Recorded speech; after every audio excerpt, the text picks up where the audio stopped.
ஜெர்மனியில் வீட்டு வசதி உதவிக்கான விண்ணப்பத்தை சமர்ப்பித்து பல மாதங்களாகியும் எந்த பதிலும் வராமல் இருப்பது பலருக்கு நிதி சிக்கலை ஏற்படுத்தியுள்ளது.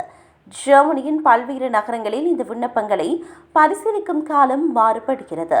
ஆக்ஸ்பர்க் நகரில் விண்ணப்பம் பரிசீலிக்க சராசரியாக 2 முதல் 3 மாதங்கள் ஆகின்றன. விண்ணப்பத்தை சமர்ப்பித்த பிறகு முதல் சில வாரங்களில் பதில் இல்லையெனில் கவலைப்பட தேவையில்லை. எனினும் 4 முதல் 6 வாரங்கள் கடந்தும் எந்த தகவலும் இல்லை என்றால் தங்களுக்கு தேவையான அனைத்து ஆவணங்களும் சமர்ப்பிக்கப்பட்டுள்ளதா என்பதனை அலுவலகத்திடம் கேட்டுக்கொள்வது நல்லது என்று சமூக சட்ட நிபுணர் ரொனால்ட் டிச்சர் பரிந்துரைத்துள்ளார். விண்ணப்பதாரர்கள் அலுவலக ஊழியர்களுடன் இணக்கமான முறையில் தொடர்பு கொள்வது சிறந்தது. 4 முதல் 6 வாரங்களுக்கு பிறகும் பதில் இல்லையெனில் கூடுதல் ஆவணங்கள் தேவைப்படுகிறதா என விசாரிப்பதும் அதன் பிறகு மீண்டும் 4 வாரங்கள் கழித்து முன்னேற்றம் குறித்து கேட்பதும் பயனுள்ளதாக இருக்கும். கோபமான அணுகுமுறையை விட நிதானமான மற்றும் தொடர்ச்சியான தொடர்பை அதிக பலன் தரும் என அவர் குறிப்பிட்டுள்ளார்.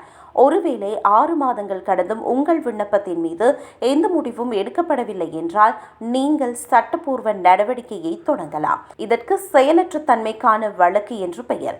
இது உங்கள் வசிப்பிட நீதிமன்றத்தில் தாக்கல் செய்ய வேண்டும். இதற்கு விண்ணப்பதாரருக்கு எந்த செலவும் ஏற்படாது என அவர் சுட்டிக்காட்டியுள்ளார்.